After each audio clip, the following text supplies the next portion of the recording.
Bonsoir et merci de nous rejoindre pour terminer la semaine ensemble autour de l'actualité en Moselle. Voici les titres de ce vendredi 10 février.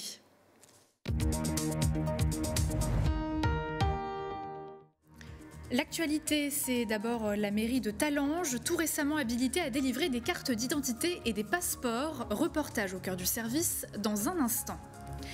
Avec la crise énergétique, les entreprises cherchent des solutions. Pour en parler et en débattre, une réunion s'est tenue hier soir sous l'impulsion de Moselle Attractivité. Et puis c'est l'un des gros événements sportifs du week-end. Le meeting Metz-Moselle Athléleur se tiendra le 11 février. Ce samedi, les grands de l'athlétisme vont débouler à l'anneau. La météo, samedi, le temps sera sec et nuageux dans l'ensemble avec des températures de saison de -1 à 1 degré au réveil et de 5 à 7 degrés l'après-midi. Thermomètre en hausse le dimanche jusqu'à 10 degrés attendus. Vous habitez Metz et vous souhaitez participer à la végétalisation dans le quartier devant les ponts. Eh bien c'est possible ce samedi 11 février dès 10h en vous inscrivant à des ateliers et des animations, le tout en famille. Béatrice Agamemnon, bonsoir. Bonsoir Aurélie. Vous êtes adjointe au maire de Metz, en charge des espaces publics, de la mobilité et des espaces verts. Vous venez nous parler de ce gros projet de forêt-climat dans le quartier devant les ponts. On va détailler tout cela dans un instant, mais d'abord on développe le reste de l'actualité.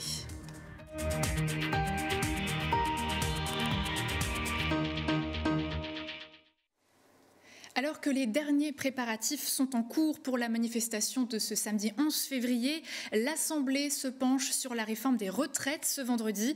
Les députés ont déjà validé la suppression progressive de certains régimes spéciaux par 181 voix contre 163. En Moselle, la mobilisation reste d'actualité ce 11 février dès 10h avec 4 points de rassemblement à Metz, Saint-Avold, Sarreguemines et Sarrebourg. Dans l'agglomération messine, des perturbations sont à prévoir sur le plateau piétonnier avec des bornes qui seront désactivées de 9h30 à 13h pour des raisons de sécurité. Perturbations également sur l'autoroute avec la fermeture des bretelles du diffuseur 32 de l'autoroute A31 dans les deux sens entre Nancy et Luxembourg. Ça sera dès 10h et jusqu'à la fin de la manifestation. La grève sera, semble-t-il, renouvelée le 16 février et le 7 mars prochain. Lors de la dernière mobilisation du mardi 7 février, environ 7000 personnes s'étaient réunies à Metz, selon les chiffres des autorités. Et puis la Moselle est en zone de contrôle temporaire en raison du virus influenza aviaire qui circule activement chez les oiseaux, notamment chez les mouettes rieuses. Rappelez-vous, de nombreux cas avaient été recensés à Agondange notamment.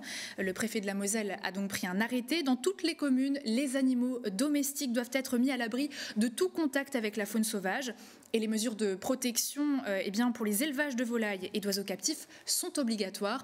Je vous rappelle qu'il est interdit de ramasser un oiseau, qu'il soit vivant, blessé ou mort, des oiseaux sauvages, et de les transporter. Tout cas suspect doit être rapporté en mairie.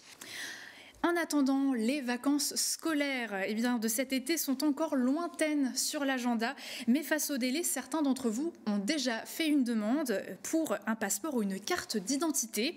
Désormais, les usagers pourront faire une demande dans la mairie de Talange. La ville est habilitée depuis ce vendredi à délivrer des titres d'identité par les services de l'État. Reportage aux côtés du premier bénéficiaire. Et il y a combien de temps de délai ? Entre 3 et 4 semaines. Ouais, d'accord.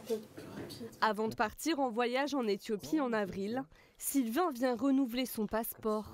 Un rendez-vous inespéré face au délai d'attente, toujours plus long. C'est assez long. Les premiers rendez-vous que j'avais trouvés, c'était à Peltre au mois de mars. Donc pour moi, ça complique la situation, quoi. Parce que je risque d'avoir un départ assez précipité, donc il faut que j'ai un passeport, quoi. En moins d'une vingtaine de minutes, le passeport biométrique est créé. On vérifie avec la personne si tout est complété, s'il n'y a pas d'erreur. Et ensuite, on procède à la prise d'empreinte. Et bien sûr, il faudra que la personne soit là aussi au moment de la délivrance du titre d'identité. Près de 10 rendez-vous comme celui-ci ont été programmés pour cette première journée. Il faut dire que dans les jours qui ont suivi l'ouverture des créneaux des rendez-vous en ligne, tout a été pourvu rapidement. 80% des appels, c'est pour une prise de rendez-vous. Ce service de proximité n'était plus mis en place depuis 2017 dans la commune. Mais coup de théâtre, en mai dernier, le gouvernement souhaite installer 400 nouveaux dispositifs de recueil des demandes de titres afin de démultiplier les créneaux des rendez-vous en mairie. Dès qu'on apprend ici à Talange qu'il y a cette orientation de mettre en place 400 centres supplémentaires, on est cohérent. Donc tout de suite, j'ai crié au préfet. Je suis volontaire pour remettre en place ce service qui remettra du lien de proximité entre les concitoyens et une municipalité, une ville, et puis deux, qui participera à désembouteiller un petit peu les choses. Et donc ça traîne un petit peu, on pensait qu'on avait donné un petit coup d'épée dans l'eau, mais non, effectivement, nous avons été retenus. Près de 120 rendez-vous seront proposés chaque semaine par la mairie. Il n'est pas trop tard pour obtenir son passeport avant l'été. Elle touche tout le monde sans exception. La crise énergétique force chacun et chacune à s'adapter. Côté entreprise, là où justement les besoins sont grands, l'heure est à la recherche de solutions. Pour en parler et en débattre, Moselle Attractivité, en partenariat avec la région Grand Est et l'ADEME, organisait hier une rencontre entre différents acteurs économiques du territoire. Jean Milon y était.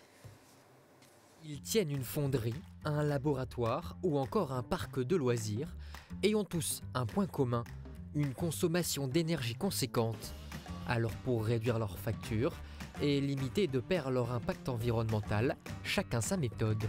On est sur un exemple assez probant de biomasse, donc de choix d'énergie bois, le bois étant une énergie renouvelable. On a remplacé nos tuyères qui sont essentielles dans notre cœur de production. Et donc, ils nous ont permis d'économiser de l'énergie thermique et donc de réduire notre empreinte CO2. L'idée, effectivement, c'était tout simplement de profiter de l'énergie solaire. Autre exemple, la fonderie Lorraine, particulièrement énergivore avec ses fours de fusion. En 2019, l'entreprise a investi 300 000 € pour s'équiper notamment d'un système de récupération de chaleur. L'idée, c'est de réisoler complètement en fait, la chambre de fusion et également de récupérer des calories pour préchauffer en fait, les lingots d'aluminium entrants. Donc ça a permis de faire des fortes économies sur cette partie-là. Toute la difficulté réside finalement dans le choix de la solution adaptée à ses besoins. Malgré tout, l'option biomasse revient souvent dans la discussion, comme avec ce dirigeant. Le groupe Agrial a un objectif de réduction d'émissions des gaz à effet de serre de 50% d'ici 2035. Donc nous, on a aujourd'hui 2 chaudières au gaz et qu'on sait que si on ne supprime pas au moins une de nos 2 chaudières, l'objectif n'est pas atteignable. Voilà, donc c'est clairement une des pistes qu'on va actionner. C'est le moment, si on hésitait, de s'y intéresser sérieusement et si on n'y avait pas pensé, de commencer à s'y intéresser avant qu'il ne soit trop tard, parce qu'on ne veut pas rejoindre la liste des entreprises qui malheureusement vont disparaître à cause de ces problèmes d'énergie. Et pour faire le premier pas, une multitude d'aides existent. Une deuxième table ronde y était d'ailleurs consacrée. De quoi pour les retardataires trouver le bon levier. Encore quelques semaines avant le Festival du Livre à Metz qui se tiendra du 14 au 16 avril. Si le programme complet doit être disponible dès le 21 mars, quelques invités d'honneur sont déjà connus, à commencer par l'auteur-illustrateur BD Emmanuel Lepage, la journaliste et romancière Natacha Apana, la journaliste et productrice Émilie Aubry ou encore l'illustrateur jeunesse Gilles Bachelet. Au total, 180 auteurs et plus de 70 événements gratuits sont attendus de pied ferme par les amateurs de littérature. Mais il faudra encore être un petit peu patient avant ce grand rendez-vous. En attendant, d'autres sorties sont possibles pour ce week-end.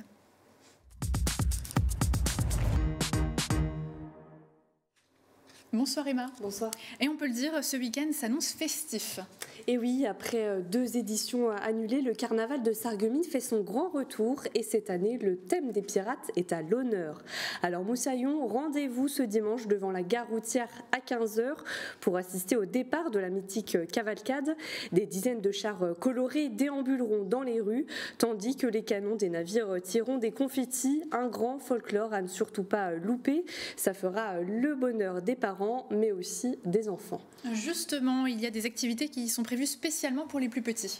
Et ça va secouer ce week-end, attention, le parc d'attractions de 6500 mètres carrés, le Dynamic Park, revient au Parc Expo de Metz à l'occasion des vacances scolaires. Alors là-bas, il y a tous les jouets possibles et inimaginables, des châteaux gonflables, des structures en bois, des trampolines, une tyrolienne, des toboggans et même un rodéo. C'est le paradis des enfants, un paradis tout de même payant puisqu'il faut compter 14 € par enfant et 6,50 € par adulte pour entrer. De quoi occuper vos enfants de 10h à 18h tous les jours. Et pour finir, on peut aussi choisir de franchir ce week-end les portes des musées. Et oui, après une trêve hivernale, les 4 musées du département rouvrent leurs portes au public à l'occasion des vacances scolaires. Je parle ici du musée de la guerre de 1870 et de l'annexion à Gravelotte, du musée du Ciel à Marsal, de la maison Robert Schumann à Sichazel et du musée Georges de la Tour à Vic-sur-Seille. Alors des archives de la guerre de 1870 aux œuvres du plus grand peintre lorrain du XVIIe siècle. Découvrez en plus sur le patrimoine lorrain, c'est le moment. À noter que la collection départementale s'est enrichie de 2 nouvelles œuvres. Un fragment extraordinaire du panorama de Rezonville sera présenté au musée de la guerre de 1870 et de l'annexion à Gravelotte. Autre pépite à découvrir, un tableau du XVIIe siècle, Sainte Catherine d'Alexandrie de l'artiste Charles Persson, contemporain de Georges de la Tour. Cette œuvre sera à découvrir au musée Georges de la Tour à Vic-sur-Seille. Et pour connaître les tarifs et les horaires d'ouverture de vos musées préférés, rendez-vous sur le site mosellepassion.fr. Il y en a pour tous les goûts encore cette fois-ci. Merci beaucoup pour ces belles sorties. À la semaine prochaine. On passe au sport. En football, le mercato est terminé depuis le 31 janvier dernier, mais le FC Metz a officialisé l'arrivée de 3 joueurs en provenance de Génération Football, son centre basé à Dakar. Il s'agit du milieu de terrain Lamine Camara, des attaquants Papamadou Diallo et Malik Mbaye, tous 3 récents vainqueurs du championnat d'Afrique des Nations avec le Sénégal. Le premier a même été élu meilleur joueur de la compétition. Ils se sont engagés pour 3 ans et demi avec les Grenats et débarqueront prochainement en Moselle.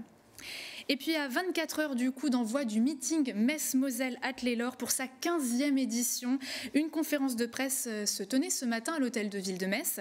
L'occasion de revenir sur la présentation de l'un des plus gros rendez-vous athlétiques de l'année avec la participation de certains athlètes dont le Mosellan et Yann Schrub. Les détails d'Aymeric Guillaume.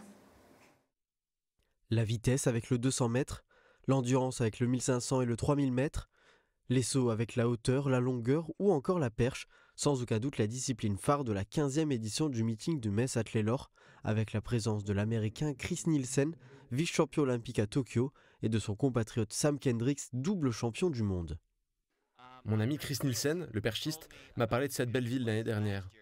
Il m'a dit « tu devrais y aller si tu es invité ». J'ai eu l'invitation, alors je me suis dit « c'est parti ». Je ne suis pas déçu, regardez la vue depuis la salle de conférence, c'est une belle ville, tout comme le lieu de la compétition. Mon objectif, c'est de concourir pour gagner et tenter d'améliorer le record du meeting. Si les regards seront régulièrement braqués vers le sautoir, les spectateurs mosellans scruteront avec un intérêt tout particulier la performance de 2 athlètes pas comme les autres. Le médecin d'adoption Christophe Lemaître, double médaillé olympique et fidèle du meeting, mais aussi et surtout l'enfant du pays Yann Schrub. Le Sarregueminois déboule à l'anneau avec un tout autre statut que lors de ses précédentes participations depuis sa médaille de bronze récoltée l'été dernier au championnat d'Europe. Comme je disais, c'est que le 3000 mètres de Metz me tient vraiment beaucoup à cœur pour plusieurs raisons. C'est que j'habite à Metz, je viens de la Moselle, donc vraiment c'est comme si j'étais chez moi. Je m'entraîne 1 à 2 fois par semaine dans cette salle-là. Dominique Abis, qui est l'organisateur, je le connais depuis de longues dates et je suis venu toutes les années. J'ai commencé par les courses régionaux, donc vraiment pour moi c'est super important. Et puis d'autant plus qu'il y aura tous mes proches qui vont venir me voir. Donc voilà, ça me fait vraiment plaisir. Je suis vraiment prêt. L'occasion est belle pour la ville de Metz de rassembler de grands noms de l'athlétisme.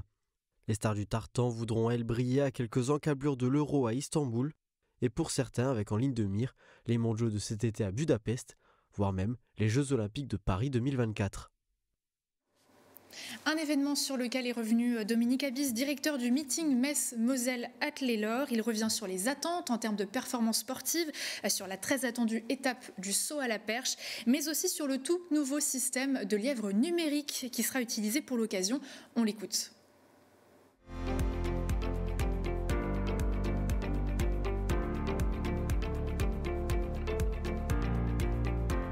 peut s'attendre à peut-être une pluie de records du meeting en tout cas, puisque le plateau que nous avons concocté est très prometteur et qu'on devrait assister à beaucoup de très belles épreuves. Et je pense effectivement qu'il y a un certain nombre de records du meeting qui sont en danger.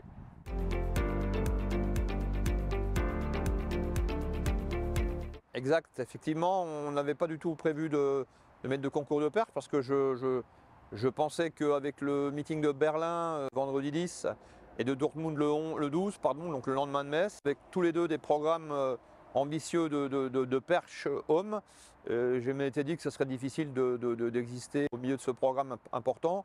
Et puis finalement, on a eu pas mal de demandes. On se retrouve avec un concours extraordinaire puisqu'on a 12 athlètes aujourd'hui engagés et on a 2 Américains à plus de 6 mètres. Donc un match États-Unis-France avec Nielsen et aussi Sam Kendricks d'un côté, hein. Et quelques-uns des meilleurs Français, Valentin Lavleni, le jeune Cormon et les 2 frères Collet, dont un vient déjà de réaliser 5,82, c'était les minima pour les championnats d'Europe de cet hiver, quoi.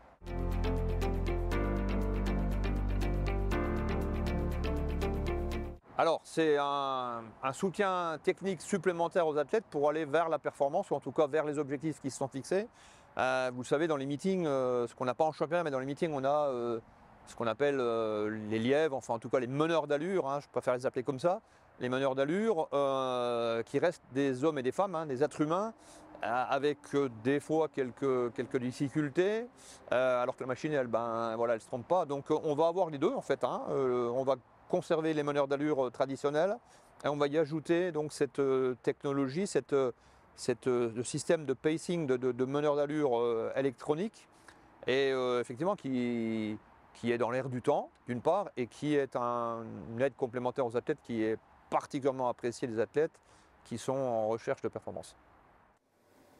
Et puis sur notre antenne, ne ratez pas le match de handball entre Sarrebourg et Frontignan. Ce sera ce samedi 11 février avec une prise d'antenne à 20h15. Vous pourrez suivre cette rencontre en direct pour cette 17e journée de Pro League. Les Sarrebourgeois sont attendus au tournant après la claque reçue du leader dijonnais. Et puis on quitte le sport pour parler projet nature, réhabiliter une ancienne friche militaire de 2,5 hectares dans le quartier devant les ponts. C'est le gros projet de la ville de Metz. On en parle avec l'invité du jour.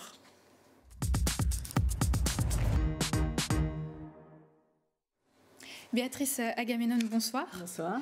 2 à 3 ans sont nécessaires pour ce projet de forêt-climat avec près de 60 000 arbres et arbustes replantés, 30 espèces locales. Le tout pour faire, donc, je l'ai dit, une forêt-climat urbaine. Ça veut dire quoi concrètement ? L'idée aujourd'hui, c'est de travailler contre le réchauffement climatique, et lutter contre ses effets. Et donc, l'idée, c'est d'effectivement, avec cette forêt climat, c'est de déminéraliser les sols, offrir des îlots de fraîcheur contre les îlots de chaleur urbains, et puis offrir aussi une biodiversité à l'ensemble de nos concitoyens. Alors, c'était devenu essentiel de reverdir cette partie. Pourquoi avoir choisi la végétalisation plus que de la construction ? Alors aujourd'hui, à Metz, on souhaite vraiment développer cette politique de façon très forte. On a le fameux logo 3000 arbres plantés par an, plus ces forêts urbaines, donc ça fait énormément d'espèces plantées. Et pourquoi ce lieu-là ? Tout simplement, c'est un lieu un peu symbolique. C'était une friche militaire polluée. Et donc, on s'est dit assez rapidement que ce serait intéressant de refaire venir la nature à cet endroit pour qu'il y ait une espèce de dépollution des sols apportée par les végétaux qui sont plantés. Et puis, c'est une zone qui devait être, bien entendu, construite. Et ça rentre dans nos ambitions aussi en termes de reverdissement de la ville, de rendre finalement des espaces qui étaient constructibles à la nature. Et c'est ce qu'on fait dans le cadre du PLUI intercommunal, plan local d'urbanisme intercommunal, qui est en cours d'élaboration. Alors, une première parcelle de 2700 mètres carrés à peu près avait déjà été réalisée en mars dernier, avec près de 8000 arbres qui ont été plantés. Et là, c'est la deuxième parcelle qui est en cours, et puis après, il y en aura une troisième. Voilà, tout à fait. L'idée, c'est d'aller progressivement, parce que c'est quand même beaucoup d'argent, avec un certain nombre de partenaires qui financent cette opération.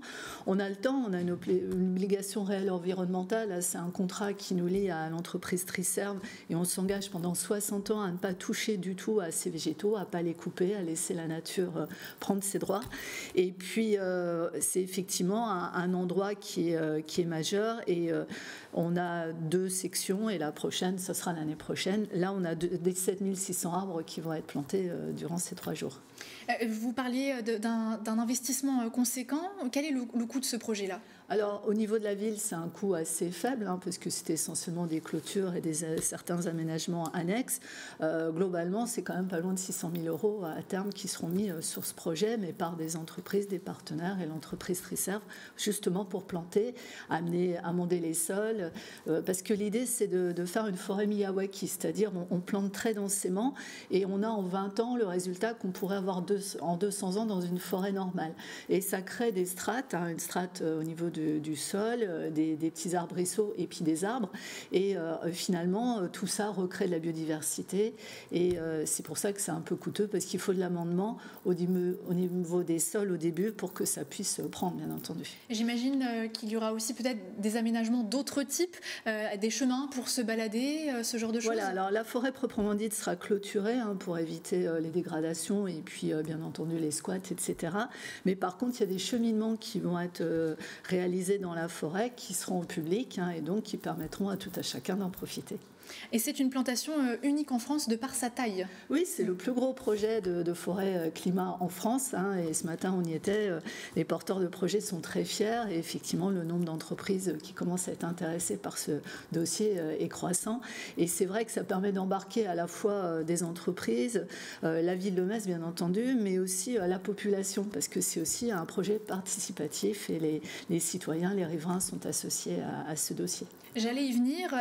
Vous avez d'abord associé la jeunesse à ce projet-là. Ce matin, des scolaires étaient sur le site pour des ateliers et des animations. Vous réitérez l'opération pour le grand public demain, donc samedi. On peut encore s'inscrire sur le site internet ? On peut encore s'inscrire sur le site. Ce sera ouvert de toute façon toute la journée. Donc n'hésitez pas à venir découvrir ces lieux. Puis bien entendu, comme ça sera ouvert après, vous pourrez en tant que voisin aller voir ce qui se passe. Il y a quel type d'atelier, d'animation par exemple ? Il y a des jeux pour les enfants, il y a des connaissances d'espèces, il y a bien sûr des visites, il y a l'explication de ce qu'est aussi une forêt climat. L'idée, c'est vraiment de sensibiliser la population et puis montrer que derrière, il y a tout un travail scientifique qui est fait, parce qu'il ne faut pas oublier que cette forêt fera l'objet d'un suivi scientifique. Donc 2 universités, l'Université de Lorraine, l'Université de Grenoble sont associées, il y a le CEREMA, et puis avec ce suivi scientifique, on va voir quelles espèces poussent, est-ce qu'il y a d'autres espèces qui s'implantent naturellement, quels oiseaux, quels insectes sont attirés par ces espèces. Et puis on va surtout voir aussi l'effet sur les îlots de chaleur urbains, donc la température, est-ce que ça réduit bien la température. Donc c'est un travail avec une thèse avec l'Université de Lorraine. Et puis on va aussi voir l'effet de la plantation sur les sols, parce que c'est un site pollué. Donc voilà, est-ce que l'effet des polluants des arbres est avéré? Et donc là on pourra mesurer les choses. Donc pour participer, je le rappelle, il y a 4 créneaux qui sont possibles pour samedi à partir de 10h déjà. Vous pouvez vous inscrire sur le site internet de la ville de Metz. Une action concrète, donc fin du projet en 2024, me semble-t-il. Merci beaucoup d'avoir été présente à nos côtés. À bientôt. Et pour terminer cette édition, revivez la pose de la première pierre de l'extension du centre Claude Zercher. Pour rappel, les missions de cette structure sont d'assurer l'accueil, le logement, l'accompagnement et l'insertion sociale des personnes ou familles connaissant de graves difficultés. Ce tout bâtiment participera donc à l'amélioration des conditions d'accueil, avec notamment des appartements et des sanitaires individuels pour davantage de confort. Coût de l'extension 1,2 million d'euros. Les travaux devraient durer environ 10 mois pour une inauguration début 2024. C'est tout pour aujourd'hui. En attendant une nouvelle édition, l'actualité continue sur nos réseaux sociaux et notre site internet www.moselle.tv. Pour la suite de votre programme à l'antenne, un nouveau numéro de Dragon Mag dès 18h30, suivi des débats du Club de la Presse à 19h. Très bon week-end à tous, portez-vous bien.